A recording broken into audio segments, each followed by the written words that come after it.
कहानी है एक सीधे सादे घर की, जहाँ की सास कौशल्या देवी बहुत भोली और सरल थी, लेकिन उनकी बहू तारा उतनी ही नटखट और चालाक थी। दोपहर का समय हो चुका था, लेकिन रसोई में अभी तक चूल्हा नहीं जला था।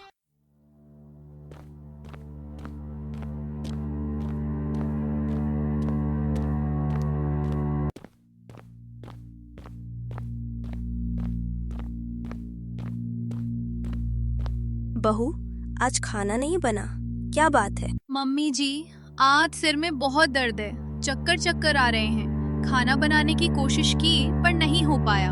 भोली कौशल्या देवी तुरंत बहू की बातों में आ गई। कोई बात नहीं बहू, तुम आराम करो, मैं राहुल को बोलकर कुछ मंगवा देती हूँ। बेटा राहुल, जरा यहाँ आना। जी माँ, आपने बुलाया? बेटा राहुल, आज बहू की तबीयत ठीक नहीं है, तुम मोबाइल से खाना मंगवा लो और बहू से पूछ लो उसे जो खाना हो। अरे तारा, तुम्हारी तबीयत ठीक नहीं है, तुमने बताया नहीं। चलो पहले तुम्हें डॉक्टर को दिखा देता हूँ। ये सुनकर तारा घबरा गई और बोली, अरे नहीं, बस थोड़ा आराम कर लूंगी तो अपने आप ठीक हो जाऊंगी। डॉक्टर के पास जाने की जरूरत नहीं पड़ेगी। चलो ठीक है, तो फिर मैं खाना मंगवा लेता हूँ। तारा मन ही मन खुश हो गई। उसका प्लान फिर काम कर गया। कौशल्या चूल्हे पर पानी गर्म कर रही थी। तभी बहू तारा आती है और कड़क आवाज में बोलती है, मम्मी जी, आप यहाँ बैठी हो तो चाय ही बना लेती। सुबह से किसी ने चाय नहीं पी है। बहू, तुमने अभी तक चाय नहीं बनाई?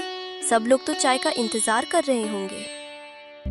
अरे मम्मी जी, आपको तो पता ही है मेरी तबीयत ठीक नहीं थी, इसलिए आज उठ नहीं पाई। आप पानी गर्म कर रही हो तो वही चाय बना लेती।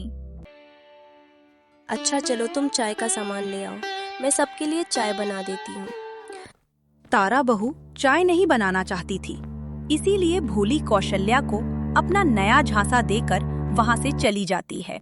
कौशल्या देवी ने चाय बना दी, पर अब उनके मन में हल्का सा शक होने लगा था। कौशल्या तारा के पास जाती हैं।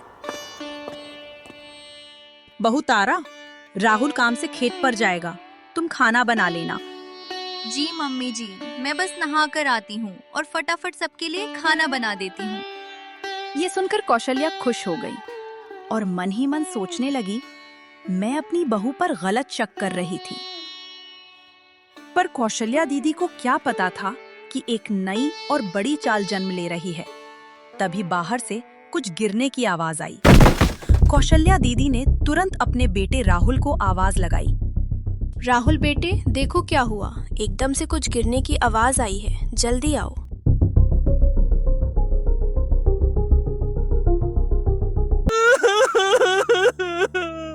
हे भगवान, मेरी कमर टूट गई।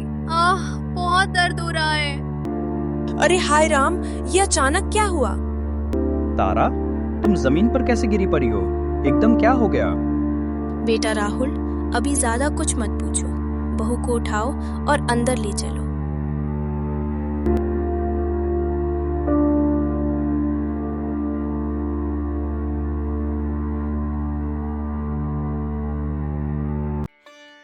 अरे बहू, क्या हुआ? तुम एकदम जमीन पर कैसे गिर गई? मम्मी जी, मैं नहाने के लिए पानी लेने जा रही थी और नीचे कुएं के पास पानी गिरा पड़ा था, उसी पर फिसल गई। तारा, तुम्हें ज्यादा चोट तो नहीं लगी है? मैं डॉक्टर बाबू को लेकर आऊं? अरे नहीं, किसी को बुलाने की जरूरत नहीं है, मैं ठीक हो जाऊंगी। हे भगवान, अब मैं काम कैसे करूंगी? बहू, तुम किसी बात की चिंता मत करो, बस आराम करो। मैं तुम्हारे लिए कुछ बना देती हूँ, उसे खाकर आराम करना, और काम की कोई चिंता मत करो, वो सब मैं देख लूंगी। हाँ, बस तुम आराम करो, मैं मेडिकल से दर्द की कुछ दवाइयाँ लेकर आता हूँ और फल भी ले आता हूँ। घर के काम से बचने के लिए तारा इतना बड़ा कदम उठा लेगी, ये किसी ने भी नहीं सोचा था। बेचारी कौशल्या दीदी अपनी बहू के नए जाल में फिर फंस गईं और उनका बेटा राहुल भी। उधर तारा मन ही मन बहुत खुश हो रही थी और उधर बेचारी कौशल्या दीदी घर के कामों में फिर से जुट गई। हाय री किस्मत, भोले भाले लोगों को ही फंसा देती है। कामचोर तारा, अपने कमरे में बैठकर पूरा दिन मोबाइल में लगी रहती। जब फोन चलाकर थक जाती तो अपनी जैसी सहेलियों और घरवालों से बातों में लग जाती। और उधर बेचारी कौशल्या दीदी अकेले ही पूरे घर का बोझ उठाए बिना थके काम में लगी रहती। कौशल्या दीदी तारा के लिए खाना बनाकर लाती हैं, पर तारा अपने कमरे में नहीं थी। अरे बहू कहाँ चली गई? शायद हाथ मुंह धोने गई होगी। चलो खाना यहीं रख देती हूँ। तारा का फोन बिस्तर पर ही रह गया और कौशल्या दीदी तभी उनका खाना लेकर आना हुआ। तभी फोन पर एक मैसेज आया। कल क्या बहाना बनाया था, आज भी काम से छुट्टी मिल गई। बस इसी एक मैसेज ने कौशल्या दीदी के सारे संदेह को सच साबित कर दिया। अपनी बहू की सारी चालें कौशल्या दीदी को समझ आ गईं। ये देखकर उन्हें बहुत दुख हुआ। कौशल्या दीदी ने अपनी बहू को सबक सिखाने की सोच ली। सुबह होते ही कौशल्या दीदी अपनी बहू के पास जाती हैं। उधर तारा बड़े आराम से मोबाइल में खोई हुई थी।